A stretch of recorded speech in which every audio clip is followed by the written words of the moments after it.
হাই friends, মই শিৱানী আজি আপোনালোকক মোৰ চেনেললৈ স্বাগতম জনাইছোঁ। আজি মই আপোনালোকক লৈ যাম গোলাঘাট জিলাৰ দেৰগাঁৱত অৱস্থিত নেঘেৰিটিং শিৱদৌললৈ।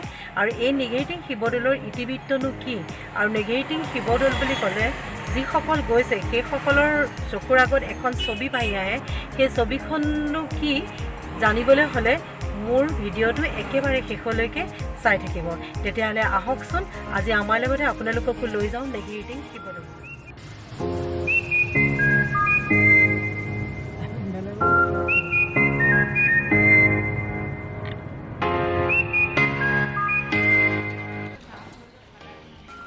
চব কি ধুনীয়া লাগিছে। যিসকলে হয়তো আগতে নেঘেৰিটিঙলৈ আহিছে সেইসকলে হয়তো এই দৃশ্য দেখি বুজি পাইছে যে আমি আহি নেঘেৰিটিঙত আহি উপস্থিত হৈছোঁহি। মই আপোনালোকক নেঘেৰিটিঙৰ ইতিবৃত্ত পিছত ক'ম, কিন্তু প্ৰথমতে আপোনালোকে এই মনোৰম দৃশ্যভাগ উপভোগ কৰি লওকচোন।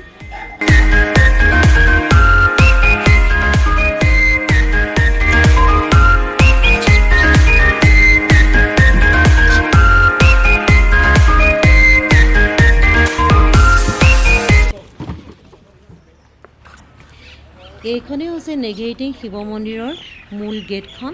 তেতিয়াহ'লে আহকচোন আমি এতিয়া ভিতৰলৈ সোমাই যাওঁ। আমাৰ ভিতৰলৈ সোমাই নিয়াত সহায় কৰিব এই মানুহজনে, কিয়নো আপোনালোকে নিশ্চয় গম পাইছে তেখেতৰ হাতত থকা টোপোলাটি হৈছে আমাৰ শৰাইৰ সামগ্ৰী। কিয়নো তেখেতে নিবলগীয়া হৈছে আপোনালোকে নিশ্চয় বুজি পাইছে।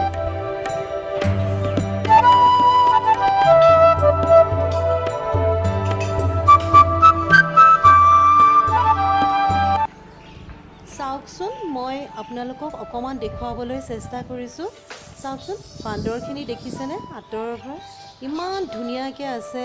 কোনোবাই যদি খেলি আছে, কোনোবাই আকৌ ওকণি চাই আছে। একদম মনোৰম দৃশ্য।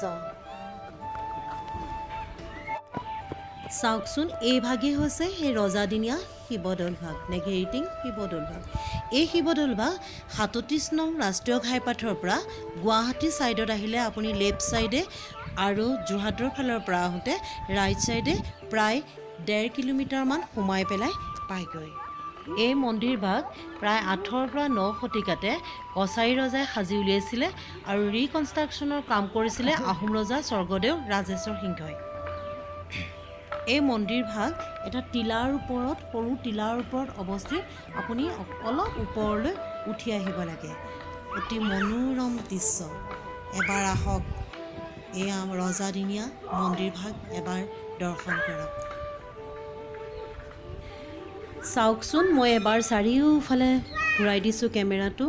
ইমানেই গছ আছে, ইমানেই গছ আছে, বহুত পুৰণা পুৰণা ইয়াত ইমান গছ আছে। চাৰিওফালে পৰিৱেশটো আপুনি গৰমৰ দিনত যদিও আহে ইয়াত আৰামত বহিব পাৰিব। আৰু ইয়াৰ মন্দিৰৰ কনষ্ট্ৰাকশ্যনো ইমান সুন্দৰ কনষ্ট্ৰাকশ্যন। ইয়াত মানুহ বহিব পৰাকৈ সুন্দৰকৈ বেঞ্চৰো ব্যৱস্থা আছে। চাওকচোন, আঁতৰত এজন মানুহ বহি আছে, এনেকৈ বেঞ্চৰ ব্যৱস্থা কৰি থোৱা আছে। এই মন্দিৰ ভাগত ৰজাদিনীয়া এভাগ শালগ্ৰাম আছে। আহকচোন আমি দৰ্শন কৰোঁ। চাওকচোন, এই ভাগেই হৈছে সেই ৰজাদিনীয়া শালগ্ৰাম ভাগ। হাই ফ্ৰেণ্ডছ, মই এতিয়া আছোঁ নেঘেৰিটিং শিৱ মন্দিৰৰ বেক ছাইডত আছোঁ।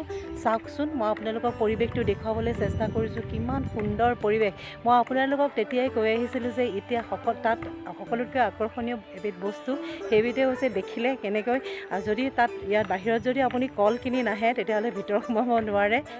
মানে ইমান ধুনীয়াকৈ থাকে নহয় পৰিৱেশটো, আপোনাৰ একদম মন প্ৰাণ ভৰি যাব। গতিকে এবাৰ আহক, আহি পেলাই এই নেঘেৰিটিং শিৱ মন্দিৰ ভাগ দৰ্শন কৰক। তেতিয়া বুজি পাব মই কোৱা কথাখিনি সত্যতা ক'ত। আপুনি যদি বাহিৰত কল কিনি আনি পেলাই যদি বান্দৰক দি নাহে তেতিয়াহ'লে কেতিয়াও ইয়াৰ মন্দিৰৰ ভিতৰত সোমাব নোৱাৰে। আমি এতিয়া নেঘেৰিটিং শিৱ মন্দিৰৰ পৰা ওলাই আহিলোঁ। গৈ পেলাই বহুতেই ভাল লাগিলে। দেখিলে আমাক গাড়ীখনত উঠিব সময়তো আমি এজন ল'ৰা লৈ গৈছিলোঁ। তেওঁ লাঠি লৈ পেলাই বান্দৰ অঁতৰাই আমাক গাড়ীখনত উঠাই দিছে গতিকে এবাৰ আহক এই বান্দৰে ইমানেই সৌন্দৰ্য বহাই থৈছে এই ৰজাদিনীয়া মন্দিৰ ভাগৰ আপোনালোকে আহিলেহে অনুভৱ কৰিব পাৰিব গতিকে আজিলৈ আহোঁ আকৌ এটা নতুন বিষয় লৈ মই আপোনালোকৰ ওচৰত পুনৰ উপস্থিত হ'ম তেতিয়াহ'লে আজিলৈ আহোঁ মোৰ চেনেলটো আপোনালোকে যদি ভাল পায় সঁচাকৈ মোৰ চেনেলটো ছাবস্ক্ৰাইব কৰিব প্লিজ ছাবস্ক্ৰাইব কৰিব আৰু কমেণ্ট কৰিব আৰু মোৰ লগত সদায় থাকিব গতিকে আজিলৈ আহোঁ